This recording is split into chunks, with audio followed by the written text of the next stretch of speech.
In this video, I want to talk a little bit about the woes that Pakistan's cricket team has been facing. We have come to know that, according to ICC, not a single Pakistani was worthy to make it into the team of the decade, T20, one day test, whatever you name it.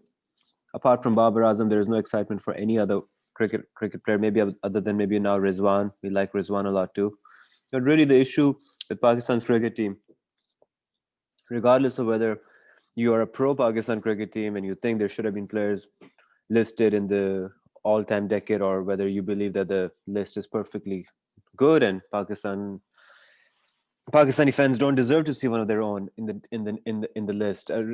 Regardless of which way you go, I think there can be a consensus reached that the issue with Pakistan's team right now has less to do really with their batting and more to do with their bowling, which is not what we usually think about when you think about Pakistan. We think it's a bowling side that the batters just are there to help out the bowlers, um, which is a kind of a flawed, I think, mindset too. I mean, we have had some fantastic batters going back in time, but really it's the difference between the bowlers we had going back in time versus the bowlers we have right now, which I find to be the grave issue Pakistan faces. We're gonna have good batsmen coming in. There's some really good talent. We have found in Qaid Azam Trophy. There's some really great talent. Saud Shakil will soon be a middle order batsman in the Test team, and he's going to do good. A lot of good players. Khushal Shah with the limited over side, Haider Ali with the limited over. I think Haider Ali can slowly start to be inducted in the Test team too. He needs to just bat a little more seriously, and he'll be a phenomenal Test player too. So we have had some good. We're going to have some really good batsmen coming into the squad. But to me, the issue right now, if you look at the last decade, and I would say let's look at the last 17 years, it's Pakistan's bowling. We know that there is issues with the bowlers. Became a headline was when Mohammad Amir decided to retire. Basically protested he's not going to play under this current management. The current management doesn't want to play him either. So it's more of a, I would say, a suspension, a self-imposed suspension from playing cricket rather than a retirement. I'll be shocked if Mohammad Amir doesn't play for Pakistan again, because I'll be shocked if the current management stays in Pakistan for much long. Maybe they'll stay for a couple of more years, but Amir will someday down the road be back. He's still young enough to come back. I wouldn't call my bets on his retirement to be really the end of Mohammad Amir. It has more to do with it has everything to do with the management. But the issue there, oftentimes, when you look at the debate in Pakistan's media, it's really about psychologizing Amir. Well, should he have been more thankful? After all, he had been suspended for 5 years, and Pakistan cricket team allowed him to come back at the expense of not allowing other players to come back, likes of Asif and Butt, and even other players like Danish Kanaria, or going back in time, Salim Malik, etc. So the core point was Amir is one of the lucky ones. He actually was able to come back into the squad. So you should be thankful for that. The other side of the equation was that the management hasn't dealt with Mohammad Amir correctly. They've treated him like a machine. He has said over and over again, I need a break. I cannot just be bowling one over after another, one match after another. My body's hasn't worked out for 5 years. I was out of cricket. I couldn't even go to the gym at the National Cricket Academy. So it's a big deal to have ask a fast bowler to just basically the point was Amir was basically they treated him like a kid treats a toy. Just play as much as you want to and just destroy it within a week. And he needed to be treated better, which is a fair point too. I mean, both sides could be completely right. Amir could be a little mentally frail. He could just be someone who doesn't have what it takes to just endure and introspect and improve his fitness and just lash out at and blame others. Or it could be that he really was treated the wrong way, and he was just they kept playing and playing and playing him. But really, by they, who is they? I mean, Wakar and Misbah have just come in as managers the last year. I mean, they would then mean like Mickey Arthur, but he has fond memories of Mickey Arthur. He said a lot of great things about Mickey Arthur in this interview with Kamran Akmal, which I would highly suggest you watch. It's pretty entertaining, 50 minutes, great interview on Kamran Akmal's YouTube channel. Anyways, I want to get beyond that question of Mohammad Amir versus PCB management and really think about Amir as one data in a larger story of Pakistan's decline in fast bowling in particular. And also we can talk about spin bowling, but I want to just focus on fast bowling right now because again, when it comes to Pakistan as being a mighty bowling attack, we usually think about their fast bowlers. We're a country known for our fast bowlers. What have we had since 2003? Well, we've had many fast bowlers since 2003. Many of them have been debuted. Let's go through the list and let's see which one of them really could claim to have a successful career. Omar Gul, I think he's the only one in that list who would can make a claim to have a very successful career. Although even with him, could have done more, could have done better. But now look at the rest of this list that I'm going to mention, and you tell me who has really done what people expected him to have done, got most out of him. Let's go through this list. After Omar Gul, we have had Rana Navidul Hassan. I think he was also debuted after 2003. And these are all the players that debuted after that abysmal World Cup 2003, after which Pakistan basically washed. They did a redo. Wasim, Bakar were kicked out. Then were retired. All of them. So we have had Rana Navid, Omar Gul, Shabir Ahmed. Uh, we have had a guy named Abdul Rauf. He debuted, I think, in a test match in 2006 or 5 in Australia. He dropped Shane Watson when Watson scored his first century. That's how I remember him. There was a guy named Mohammad Khalil as well. There was a guy named Mohammad Asif, who was potentially the most talented fast bowler to have debuted out of any cricketing nation. Maybe one could say the most talented bowler ever. I mean, he was a magician. He was the Steve Smith of bowling, if one could compare the two. He debuted. Who else debuted after 2003? Sami, I know, is 2001. So Sami is part of this generation, but he didn't debut in 2003. He debuted in New Zealand against New Zealand in 2001. But add him to the list too, for the sake of post 2000, let's say. But really, let's focus on post 2003, right? So I mean, you have these guys, and then we have Wahab Riaz, we have Muhammad Amir, we have a guy named Muhammad Tala, although he just played a one-day match, so let's not count him. I'm just talking about guys who have been played Test cricket. Amir, Wahab, um, Junaid Khan. All right, 20 Test matches in Asia, done pretty well, but we haven't seen him for Test cricket for like maybe 6-7 years now. Mohammad Irfan, he should have played more Test cricket, but for some reason didn't. Just played, I think, maybe one. I mean, I think he debuted in Store of South Africa, but that's maybe one. Instead, who played a lot of more Test matches than him was another guy, left arm fast bowler, as little athletic as Irfan was, a guy named Rahat Ali. He played quite a few too, but didn't click on. You're again in Tanveer Ahmed, who runs a YouTube channel as well. Good bowler. Could swing the ball, really knew how to bowl. Good batter too. Could bat really well at 6 down. But some reason, one day his pace dropped. That was the last we saw of him. Uh, who else debuted for Pakistan after 2003 in Test cricket? And I'm thinking about the list before Mohammad Abbas, who would debut in 2017. Ehsan Adil. Ehsan Adil is another guy who debuted for Pakistan in post 2003. He was part of that tour of South Africa too. Got Graham Smith, I think, in his first over of Test cricket. Good bowler, but still plays, but I haven't seen much of him either. Um, Bilawal Bharti. He was also an all-rounder. Bowled well, got Jai Vardhana, yorked him in, I think, Dubai or Abu Dhabi. Dead pitches, bowled pretty well, but we didn't see much of him. He's a skitty fast bowler, very short, 5'7" only. Could skid the ball, but not much of him either.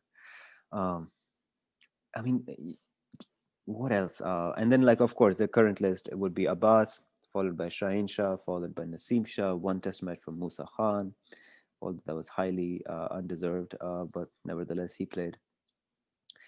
What I want to say is, you look at all these bowlers, you don't find a single bowler who really, and of course, who really,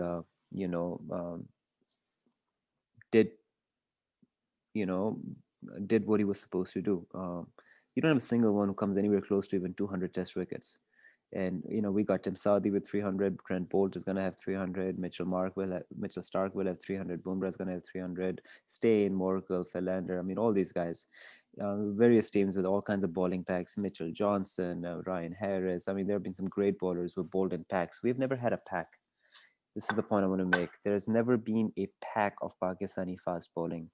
We've had many fast bowlers come and go, but we have never ever had a pack. The only instance where we came close to developing a pack was the combination of Shabir, Shoaib, and Umar Gul between '03 and '05. Apart from that, or also sometimes it would be Shoaib, Umar Gul, and Sami, or Shoaib, Rana Naveed, and Sami, or Shoaib, Umar Gul, etc. I mean, there was a Shoaib being the leader of that attack. That was one moment where we had a pack, and we actually did well under that was Bob Woolmer's coaching. We did quite well. We beat England, and in Pakistan, England was number one team that just defeated Australia in the Ashes. We beat India. We had some good results. We beat Sri Lanka and Sri Lanka. We probably did beat New Zealand and New Zealand too. At least drew them. Good team till 2006. Then afterwards, we had a pace attack of Kul, Amir, and Asif, who bowled, I think, collectively in tandem at least 8 test matches. A couple of them in New Zealand. Pakistan drew 1-1. Three in Australia. Pakistan lost 3-0. They should have won one of those in Sydney. That's Sydney debacle. And then two against Australia in England, drew 1-1. And four against England, lost 3-1. The fourth one, of course, being the Lord's Test match where Mohammad Amir would get 5 wickets and would be basically playing his last Test match for the next 5 years. And Asif and Salman, but that was their last Test match for good. That's the only time we really had a bowling pack in Test cricket. In ODI, we sort of started developing one with Junaid and Irfan, which again were fruits. We beat India in India to an ODI tour when nobody really would beat India. We beat them. We tied the T20 series against them as well on that tour. That was Junaid and Amir, and sorry, Junaid and Irfan. Then we had a Junaid and Amir too, which is something most fans wanted to see in ODI cricket. That got us a Champions Trophy.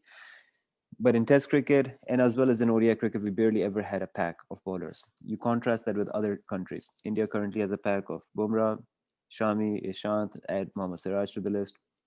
Australia have had packs all the time. They had the pack of McGrath, Gillespie, and Bretley. Then we had that pack of Ryan Harris, Mitchell Johnson, and Peter Siddle. Then they had a pack of, uh, well, the current pack, Stark, Hazelwood, and Cummins. You'll always have a bowler here and there too. You'll have a guy like Ben Hilfenhaus who used to bowl for Australia. You're gonna have guys like Stuart Clark who used to bowl for Australia. Great bowlers. I mean, even they took a lot of wickets too.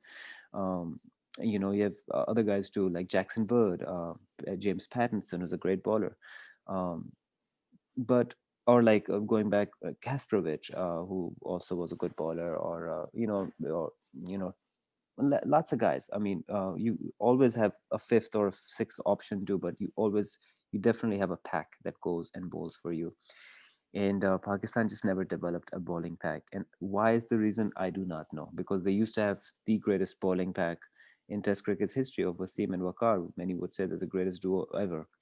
But all of a sudden, we went from having the greatest duo ever to not having any duo or trio or quartet at all. They've never, at no time in history, 17 years, we have not had one. We're trying to develop one right now with Abbas, Shaheen, and Naseem. Is it going to work? Time will tell. Currently, they're struggling. All three of them are struggling either because of age, you're not young, not old enough. Maybe they're not young enough anymore with Abbas. I don't know.